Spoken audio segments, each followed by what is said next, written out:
Juan Kapitulo 6, versikulo 35.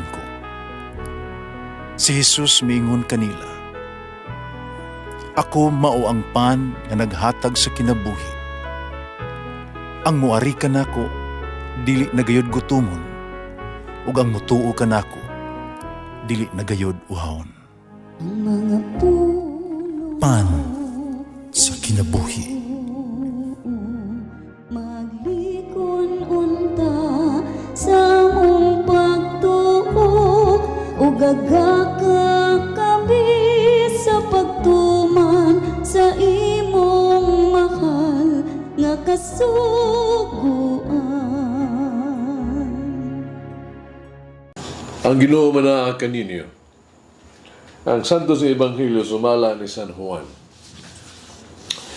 Si Jesus miingon siya mga tinunan, "Amo dawat sa ko ang mga sugo o magtuman ni ini, mao ang nahigugma kanako.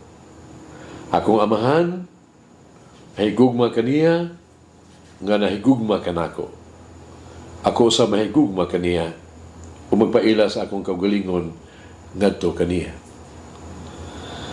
Si Judas, dili Judas Iscariote, miingon, "Ginoo, nganong ipaila mo man kanamo ang imong kaugalingon ug dili man hinuon ngadto sa katawhan?"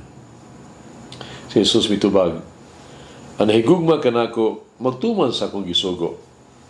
Nahigugma kaniya ang akong amahan, ang akong amahan ug ako moanha magpuyo diha kaniya.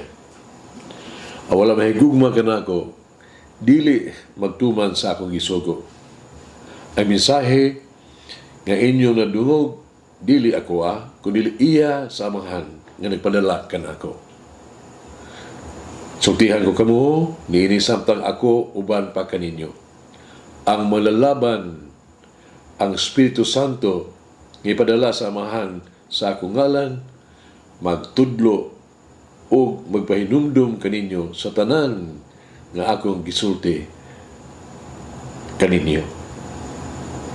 Ang Ebanghelyo sa Ginoo.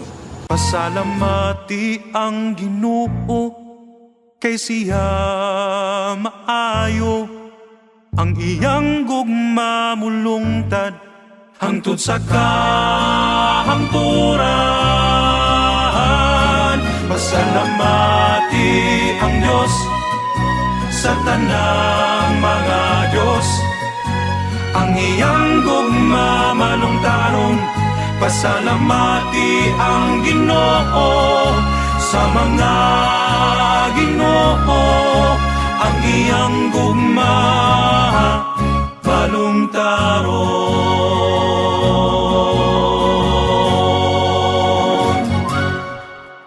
Sa dekada 70, usa ka kanta nga naguluhan og "Love isn't love until you give it away." Nabantog kini kanta at the time. Bisan tuod ang kanta mahitungod sa usa ka relasyon tali sa usa ka lalaki o usa ka babae, kini nagpadayag sa kamahinungdanon sa pagbuhat sa mga pulong nga imong ipahayag. Gipahayag usab kini sa Ebanghelyo karon. Bisan kinsa nga nahigugma kanako, magkinabuhi ug magtuman sa akong mga pulong. Samta mga pulong hinungdanon, ang pagtuman niini mas dako og kahulugan. Si Papa Paulo VI, napahinumdum ka nato nga moderno kunong babae lalaki mas andam mamati sa mga saksi kaysa mga magtutudlo. Kung siya maminaw sa mga magtutudlo, kinitungod kay sila mga saksi. Ilang kinabuhi. Katong kan sa mga aksyon, may uyon sa ilang mga pulong, mao ang makadani sa mga tao. Ang kabalo sa mga sugo sa Dios sa paghigugmaay sa isig usa, lahi kayo kaysa pagtuman niini. Ang sugo ni Jesus mao nga kita magmalig-on sa tuang gugma diha kaniya. Siya unang nahigugma kanato o igog balos, gusto niya nga tumanon nato ang iya mga pulong lagi papakita sa buhat. Ug sa Jesus na hibalog kung unsa kini kalisod tungod sa kahiling nato sa kakog, no? Human nature, selfishness, kakog sa katawhan. Ang gusto lang magpahimuot pinaagi sa pulong pero wala gyud sa buhat. Mao nga katapusang bahid sa ebanghelyo karon adlaw. Iyang gisultihan ang iyang mga tinun-an sa pag-abot sa manlalaban nga musuporta ug mutabang kanila sa ilang niyang pagsaksi sa sugo sa Dios sa gugma.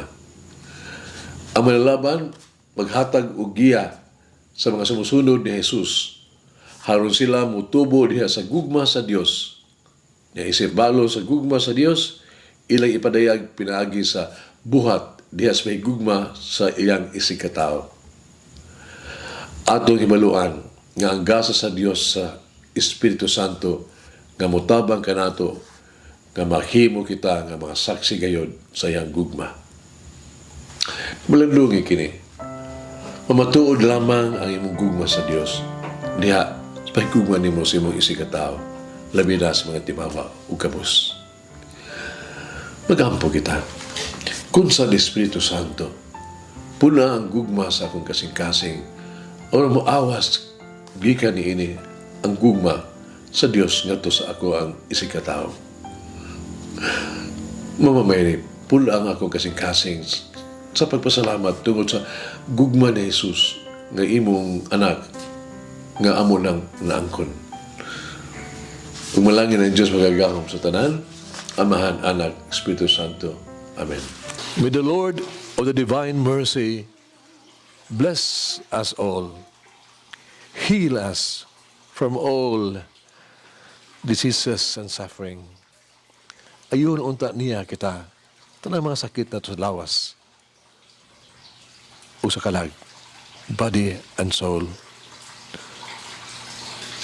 In the name of the Father, the Son, and of the Holy Spirit.